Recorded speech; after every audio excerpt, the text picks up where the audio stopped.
My name is Maryna. I'm Ukrainian, but was born in Hungary, as I'm from a military pilot family.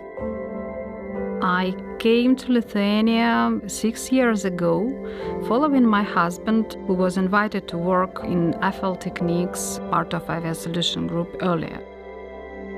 This is not our first move to other city or another country. We both are aviation engineers, so we decided why not?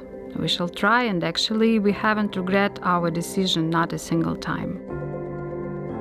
There was no adaptation as such, to be honest, as I started to learn Lithuanian before I moved here, and I was with my family.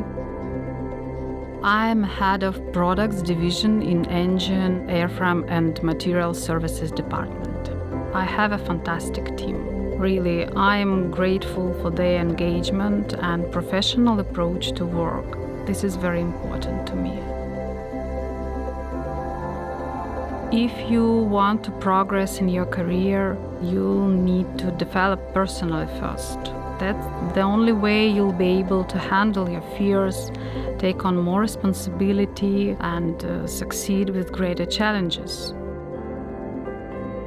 When you expand your skills beyond your current role, you are preparing yourself for more, and that makes you more valuable to your company, to FL Technics, to the whole Avia Solutions Group.